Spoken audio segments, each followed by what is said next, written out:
Bolt action for beginners, cover saves and how to use terrain. 5 German soldiers, 1 ruined building, 2 American units coming straight at them. On paper, the Germans lose this fight. They've got fewer men, fewer dice, and they're drawing fewer activations out of the bag every single turn. But here's the thing most new players don't realise until they've lost to it. The building doesn't just look dramatic on the table. It changes the entire mathematics of the shooting phase. And by the end of this video, you'll know exactly why holding the ruin is one of the most powerful positions in bolt action and how to take it down if you're on the American side. This is the second video in the Bolt Action for Beginners series. And this is where cover saves and terrain enter the game. What we're adding, well, if you watched the Mission 1 video, you already know the order dice system, the 3 core orders, run, fire, advance, and the 3-step shooting sequence. All of that carries forward exactly as it was. None of it changes. Mission 2 builds on top of it with 2 new things. Mission 2 setup is on about a 3x2 table. And up at the top corner, we have some ruins which are going to be introduced in Mission 2. They're set up about 6 inches in from both sides in the corner. And this time we've got 3 units being played. We've got a larger German unit of 5 men with rifles. They'll be playing the gold dice in this mission. And we've got 2 squads of 3 Americans with just with rifles, and they will be in opposition to the Germans. And then just as usual, a little bits we need: tape measure, the bag, some D6s, and then these little red D6s we're going to use as our pin marker. Before we cover saves, let's talk about why the designers gave the Germans fewer dice and more men. The American player needs to destroy the German unit to win.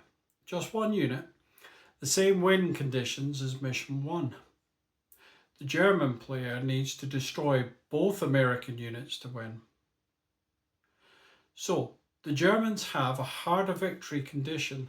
They need to do twice the damage to claim the game. The building compensates for that. A 5-man unit in cover behind terrain is significantly harder to dislodge than a 3-man unit in the open. And with fewer dice in the bag, the German player spends more turns not activating at all, which means they're absorbing fire without being able to respond. This is intentional. This scenario teaches you what it feels like to play the attacker and what it feels like to play the defender. Both require completely different thinking, and this is where most people get it consistently wrong.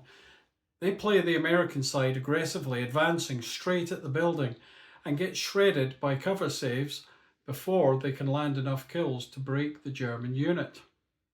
So, if you remember one thing from this section, remember this: the order dice asymmetry is not a disadvantage for the Germans, it's a trade. Fewer activations, but every activation is made from the best defensive position on the table. 3 dice go into the bag in total. 2 American, 1 for each of their units, and 1 for the German unit. That's the first asymmetry to understand. In Mission 1, the bag held 1 dice for each army. There was 2 dice in total, so there were only 2 dice. In this mission, on average, the Germans will draw 2 dice for every 1 German dice that comes out. So the Americans activate more often, they move more often, and they shoot more often, and the German player is going to have to absorb the pressure from inside the building. So, all the models are equipped with a rifle. They've got a 24-inch range and 1 shot per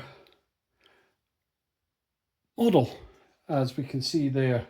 And the Germans again equipped with a rifle. But the Germans have the building, and in the building that changes everything. Cover saves. Let's break this down. let's move these guys into here for the example of this. Now, cover saves. Let's break this down properly. The rule is this: while at least half of the models in the German unit are within the area of the ruined house, all models in that unit, every single one, including those slightly outside the footprint, gain a 4+ cover save. 5 men, at least 3 of them need to be inside of the ruin at any given time. And if that condition is met, the cover save applies to the whole unit. Now, the cover save does not prevent you from being hit. It doesn't prevent you from being wounded. It applies after the shooting sequence has already run its course. Now, the Americans are firing, let's say, so this is the correct order sequence we go through. The Americans would fire, let's say they hit on a 4, and then they roll to wound, and they roll and they wound on a 5. So one of the soldiers would potentially be hit and killed. However, they would roll, and if they rolled a 4 or above, that wound would no longer stand. The model would come back up. However, it would still take, the unit would take a pin because they had been fired upon and a hit had been gained. If they rolled the cover save and it ended up as a 2, for example, the wound would stand and the model would be removed, like so. And that's the cover save. Roll equal to or above the target and the wound is ignored. So we've set up the units in their starting positions. We have a unit of Americans entering from the bottom edge here, and a unit of Americans entering from the left-hand edge here. And the Germans have been set up inside the ruin. So the first thing we're going to do is take the units order dice, 2 for the Americans, 1 for the Germans, and we're going to put them in the bag. Give them a little bit of a shake up and go in, and let's see who comes out first. So we have an American dice first, and time to decide what order to place on them. So with this order dice, we're going to do an advance and fire. To win this mission, either the Americans have to knock out the Germans, or the Germans have to knock out the Americans. So we're playing to wipe out the other side. So the Americans are going to issue an advance order. We can't measure beforehand, so now we've done the order, we can do the advance. And if you remember from the last mission, the first mission, we can move 6 inches. So I'm going to move the dice up to there so we know how far to move them. And they are going to move their 6 inches on the advance up here.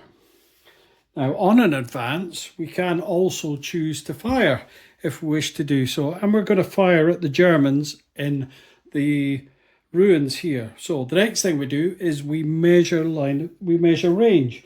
We can see we're easily within 24 inches. And we're not quite within 6 inches. You get an extra bonus if you're within 6 inches. It's called point blank. But that doesn't count in this case.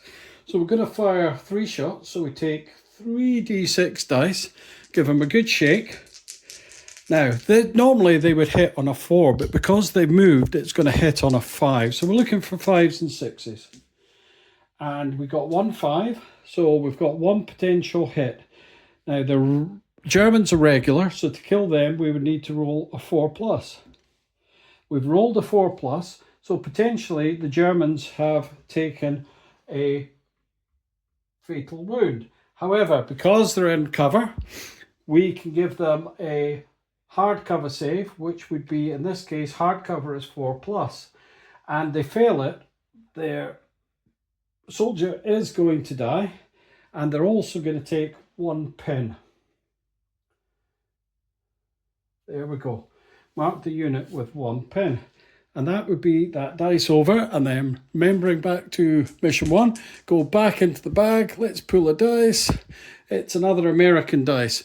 You can see with more dice in the bag, the Americans are liable to be pulling out their dice first, and we can see how that affects the pin. So this time we're going to run this unit to get them nice and close. So we can measure out the 12 inches that they can run, and we're going to advance them on the run up to there. They don't have to go the full 12 inches. They can go over 6 inches, and they'll just move up to there. Because they've run, they can't fire. And then we know the last dice out the bag is going to be the Germans. So the Germans are going to fire from their position. Now, because they have a pin, they need to do a morale check.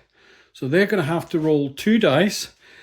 As regulars, their morale would normally be 9, but because the pin, that reduces it by 1, so the morale is 8. So on 2 dice, they need to roll 8 or less to pass their order. On a 3, they've easily passed. It removes the pin, and they can do their fire order. Now, they now need to choose what their target's going to be. So the target for these guys is going to be this little squad here, and they're going to fire 4 shots. Because they haven't moved, they're hitting on a 4+.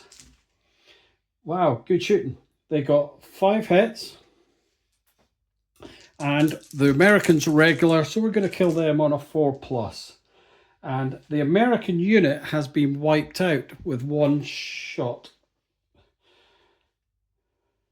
They're not in cover, so they don't get any help, and they are dead. They're removed, and the dice is removed. And then at the end of that turn, we put the dice back in the bag, and now the dice count is equal. So we're going to see who comes out first, and it's the Americans. So the Americans are going to advance and fire. So this unit's going to advance up.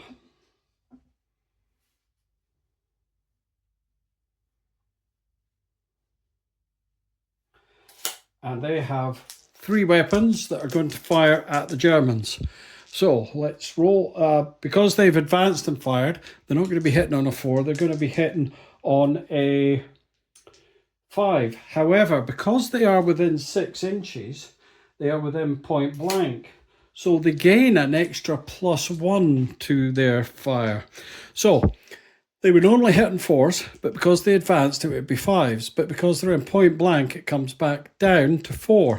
So we've got 3 shots hitting on 4s. We get 2 hits, and then 4s again because the Germans are regular.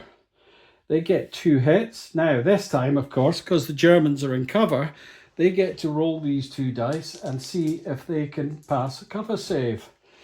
Now, they didn't pass the cover save. That was a 2 and a 1. So 2 of their guys die, and they also take a pin. Oh, it's building up to be an exciting finish to this, conclusion to this little game. So, because there's only 1 dice left, it's the German dice. The Germans are just going to fire at this squad.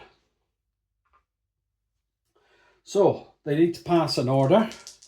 They're regular, so their morale value would be 9. -1 is 8, so they need to roll 2 dice, 8 or under. And it's exactly 8, which means they pass the morale, they move the pin, and they're going to just fire at the troops in front of them. Now, we measure range. So one guy is within 6 inches, and the other guy is just outside 6 inches. So we're going to roll these separately. So the guy that is firing within 6 inches and point blank, he would normally hit on 4. So he's going to hit on 3. And he hits. The other chap just hits on 4 because he's just at normal range. And he hits. And then they need to roll 4s to create a wound. And that's 2 of the Americans die because they're not in cover for the purposes of this. And they would be removed. And they would also take a pin. So we've got 1 guy left against 2. Let's see, shall we play this out to a final fight? We'll put both the dice in the bag. And who's coming out first? It's the Americans. He'll try and pass an order test. We know how this all goes now. He passes the order test and he's just going to stand and shoot. He's within 6 inches. So he would normally hit on a 4, but because he's within 6 inches, he'd be hitting on a 3. He hits, and then he needs a 4 to wound, which he does, and the German gets his cover save, which he makes. So he takes a pin, but because he's rolled a 4, 5, 6, because he's in hard cover, he doesn't die. He manages to escape the terrible consequences of that. And then the last dice out is the Germans. We'll make this the last turn. They're just going to fire at the poor old American who's left. They need to do an order test because they had a pin. They pass the order. They lose the pin and they fire 2 shots. And we had to do these separately, so we roll them separately. So the one who is within 6 inches, he'd be hitting on a 3, remember, and the other guy would be hitting on a 4. Both hit, and as it happens, one of those goes through. The American's not in cover, and that's the end of the game. The Germans are the winners there. Right, let's lock in what matters. Cover saves apply when at least half the unit is inside the terrain feature. 4+ means a 50% chance to negate each wound after it's been scored. Roll 1 die per wound, not per hit, per wound. Line of sight goes in and out of the ruins, but not all the way through. The building blocks some sight lines even when it has no roof. The order dice asymmetry is a design decision, not an accident. 2 dice versus 1 means the Americans activate more, but the German unit has a harder victory condition to compensate. If you're playing the Americans, don't advance straight in. Use both units to split the German fire. 1 pins, 1 flanks. Force them to choose which threat to respond to. If you're playing the Germans, stay in the building. Every activation spent outside cover is an activation you're taking casualties you didn't need to take. The ruin is your greatest asset. Don't abandon it. And if you remember one thing from this video, remember this about cover saves. They don't make you invincible. They make you expensive to kill. That's different. The Americans can still win, but it costs them more shots, more activations and more turns.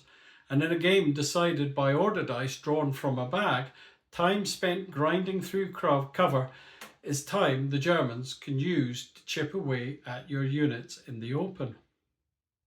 That's 2 missions down in the Bolt Action for Beginners series. Mission 1 gave you order dice, 3 core orders, and your first complete game. Mission 2 added cover saves, terrain, and asymmetric forces.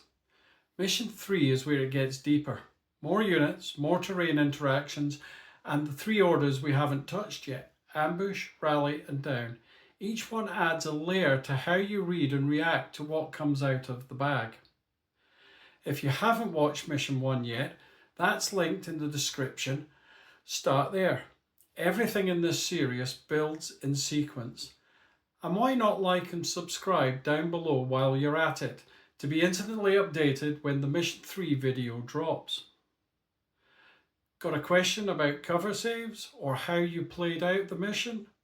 Drop it in the comments. Love to hear how it went, especially if the Germans held. Take care guys, and we'll talk to you again soon.